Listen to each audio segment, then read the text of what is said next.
Chandu, the magician.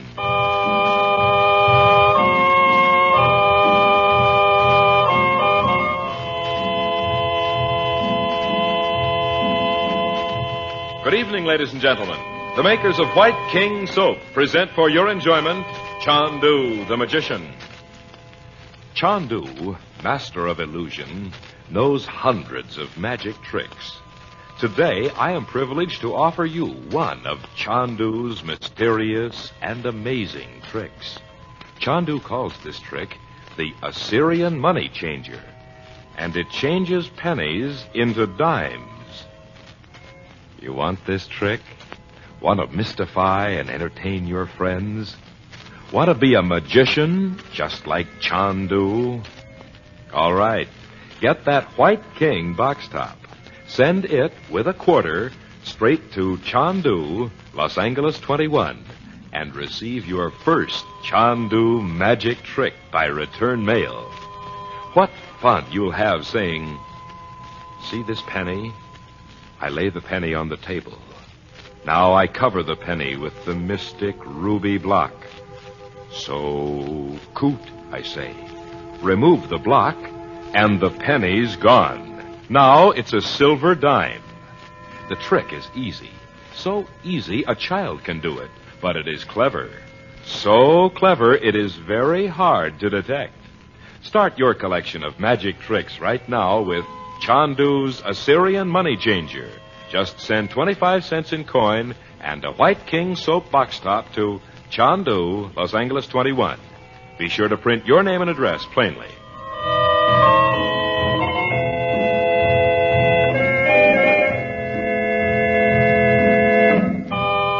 By his occult powers gained in India, Frank Chandler forces Mustafa, formerly a member of Chandler's secret order, but now an agent of Roxor's, to meet him in the grotto under the Church of St. Paul on the island of Malta.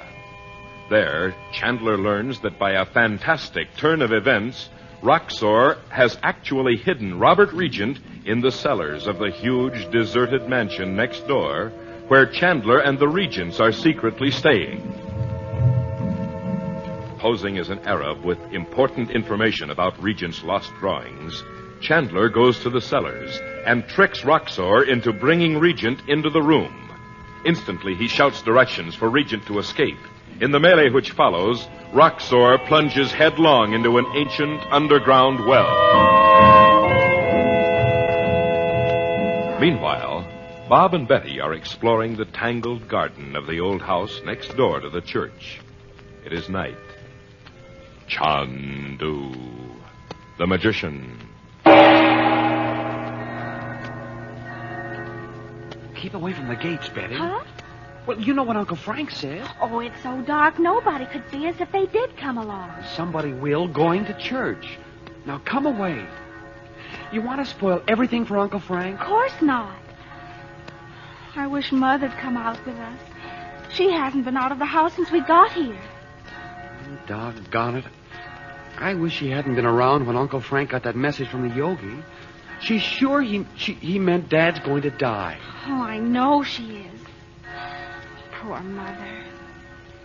You know, I feel kind of guilty about Daddy. Guilty? Well, yes. Because he just doesn't seem real to me at all. He seems like somebody I've read about in a story. Well, you needn't feel guilty. Mom knows we can't remember him very well. Let's go over this way, Bob. I like to walk in the long grass. And the broken stone seats in the pool make it like an enchanted garden in a story. Like an old cemetery. That's what it's really like. Oh, Bob, don't say that. Somebody ought to put in a few days around here with a lawnmower and a pair of hedge clippers. And take away all the atmosphere? Oh, you think it's hot stuff to imagine the place is full of ghosts. Ghosts? Oh, no. Pipe down. Somebody will hear you. Gee, I forgot. Bob, do you know something? Well, what? Maybe it's Uncle Frank the yogi meant. Huh? When he said that about the appearance of death. And for Uncle Frank not to think it was real. Gosh, I never thought of that. Uncle Frank's been gone since 7 o'clock. You'd think if he found out where Roxor is, he'd be back by now. Or send Daddy to tell us. Yeah. Unless... Unless what? Well, if those guys of Roxor's got Uncle Frank... Oh, dear. I wish he'd let us know what... Bess, What? there's somebody inside the garden. Huh? Way over by the orange tree. See him? An Arab. Oh, let's go back in the house. Well, you go. I'm going to see what he wants. No. Why not? After all the trouble Uncle Frank went to keep people from knowing we're here? Well, he didn't think anybody could get in. And if they can get into the garden, they might get into the house. Now, go on inside. I will not. Look, I don't have to tell him who we are. Oh, that's right. We can say we're tourists. And we just came in to see the place. Okay. Let's say the governor told us we could look around. Because it was so picturesque. Let's make it good. Let's say we're staying at the governor's house.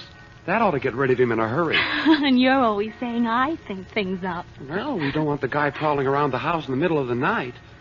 That's all Mom needs. Oh, I'm glad now she didn't come out with us. Oh, look, he's coming over Oh, here. I'll talk to him. And for Pete's sake, don't act like you were scared or you'll wreck everything. Oh, I won't. And remember, we don't want him to know Uncle Frank's not here either. I thought I saw someone over here. Does anyone live in this house? Oh, I don't think so. Why? Are you looking for someone? Yes, as a matter of fact, I am. I'm looking for Mr. Chandler. Mr. Frank Chandler. Do you know him? Oh, no, we've never... We don't know him. We've heard of him, though. You see, we're staying with the governor, and he thought we might like to look around this old house. So we came over here. We've heard the governor speak of Mr. Chandler. He's a friend of his. Oh, I see. How far is it to the governor's residence? Oh, not very far. But, Bob, didn't the governor say Mr. Chandler was living in Valletta? Huh? Oh, yes, that's right. I think he did. Valletta? Well, that's quite a long way, isn't it? Oh, it sure is. And if you're going to go there, you better get started. You can go... Say, the gates are locked. How did you get in here? I? Oh, well, shall we say I prefer not to tell you. Oh, Bob, I bet he is one of Roxor's men. Look, I think you ought to tell us how you got in, because, well, the governor might think it's our fault. Nobody's supposed to come in here. Anyway, don't you think you'd better go now if you're going all the way to Valletta tonight? Well, I suppose so. But how am I to leave if the gates are locked? Oh, I have a key to the little gate at the side. I'll let you out. We should be going anyway. Don't you think so, Bob? Sure. The governor will think we got lost. Well, the gate's right over here. You can't miss the road to Valletta. Just go around the corner of the wall, and there you are. Well, goodbye. Bob? Betty? Where are you? Oh, great. We'll be right there, Mom. She has her flashlight. She'll see him. My, isn't it dark? I can't see you. Who is that? Answer me. Who is she? Why? I wish you'd come in now. It's... Bob, who is this man? Give me that flashlight. Dorothy. Robert. Oh, Robert, it's really you. Dorothy, sweetheart. Oh, Robert. I thought... I can't believe you're real. And not just a dream I've had over and over all these years. Oh, I'd given up hope of finding you. And after we got your letter saying you were ill... Oh, what have they done to you? Nothing that matters now. Nothing matters but the miracle of seeing you again. We'll go home. Tomorrow, if we can. You can sit in the sun and get well again. I'll never let you out of my sight. Oh, darling, you're so thin. I'll be fine now. You mustn't worry about me, my dear. Holy Moses, Bets. It's Dad, all right. Now what? Those whopping lies we told him. He'll think we're juvenile delinquents. At least. I'm going to tell Uncle Frank. He'll fix everything. Yeah, but where is he? Dad got away from Roxor, but... Bob, let's go and tell the governor what Uncle Frank said right now, without waiting for morning. Yeah, let's. We could... Hey, there's another flashlight. Let's go and see if it's Uncle Frank. Wait. If it should be Roxor... Oh, it's Uncle Frank. I know it is. Come on. run. Uncle Frank? I can't stop now, Betty. Your father must be out here somewhere. He can't have gone far. Well, he did come out here, but we didn't know him, so we You told didn't send him away. Where did he go? Oh, let us tell you first. We were trying to keep him from finding out where you were, And anyway, he's dressed in Arab clothes, and he's even got a beard. We didn't know him from the Mufti of Jerusalem. Where is he? Down by the little gate. With Mother. Will you tell him we're not usually so... All right, Betty. I'll explain it to him. Oh, see them? There by the gate. Mother, here's Uncle Frank. Oh, Frank, Robert's here. He's right here. He knows all about it, Dorothy. Well, Frank, the third time's the charm. Hello, Bob. I thought for a minute or two down there we wouldn't make it after all. You didn't know me, did you? Well, in those clothes with dust all over your face? Oh, how good it is to see you. Uncle Frank. Oh, yes, yes. You and the children didn't know each other either. The children? You don't mean the two I saw here a few minutes ago? They aren't Bob and Betty Lou. They are indeed. Why? And very much worried about the yarn they told you to keep you from fighting me. Come on, you two. How do you do, Daddy? Oh, please don't think we tell fibs like that all the time, because that would mean Mother hadn't brought us up very well. Bess, for Pete's sake. Oh. Gee, Dad, am I glad to see you, sir. Come here, both of you. And I don't think anything except how glad I am to see you. Well, they're quite a pair. They're wonderful. Well, Dorothy, can't we go somewhere where I can really see you all? Well, of course we can. We'll go back in the house. But Bowden's in there. Roxor? What? In our house? No, he isn't. That is, not alive. Did you kill him, Frank? Did you? No, he was killed accidentally. He fell into the old well in the cellars. Bob, we did it. You? I guess we did it that. We left the cover off that old well yesterday, Uncle Frank. So that's how it happened. Brother. Well, I really don't understand any of this at all. Do you live here, Frank? And all of you? Well, it's a long story. Come inside. We'll tell it to you. Or begin to. Oh, we'll have years and years to tell you everything. Frank, do you suppose we could possibly get plane tickets tomorrow? Well, I don't see why not. For a guy that can do what you can, 5 plane tickets ought to be a breeze. 4, you mean? You're forgetting Daddy. Oh, no, I'm not. Well, you're going home with us, Frank. I can't, Dot. You know why. Oh, that message from the yogi. The yogi? What do you mean? Well, that's part of the story, Bob. I'll put you all on the plane after I've cleared up the final details about Roxor's death. And what about Bowden? Oh, you mean Roxor? Oh, little you know, Dad. Wait till you hear. Yes. And then we'll say goodbye for a while. I must leave at once for India.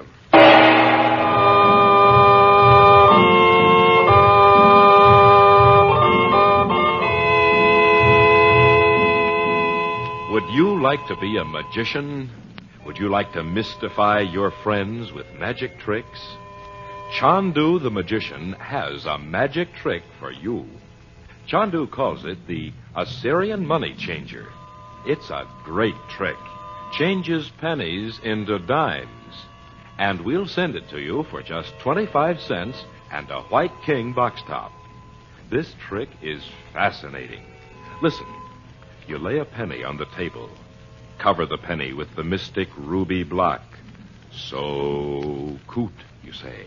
Remove the block, and the penny's gone, and you see a bright, shining silver dime. Wonderful, isn't it? And it's so simple, you can do it not once, but again and again and again. Your friends will never catch on.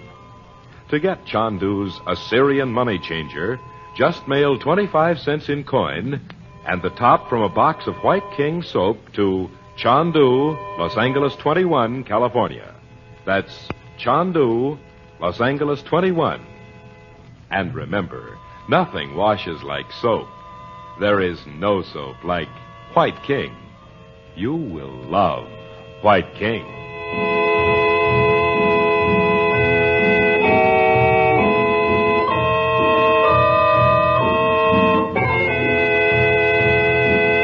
Chandu the Magician is presented for your enjoyment every weekday evening. Dorothy Regent is played by Irene Tedrow. Your announcer is Howard Culver. The makers of White King invite you to listen tomorrow at this time when the story resumes. Chandu the Magician. This is the Mutual Don Lee Broadcasting System.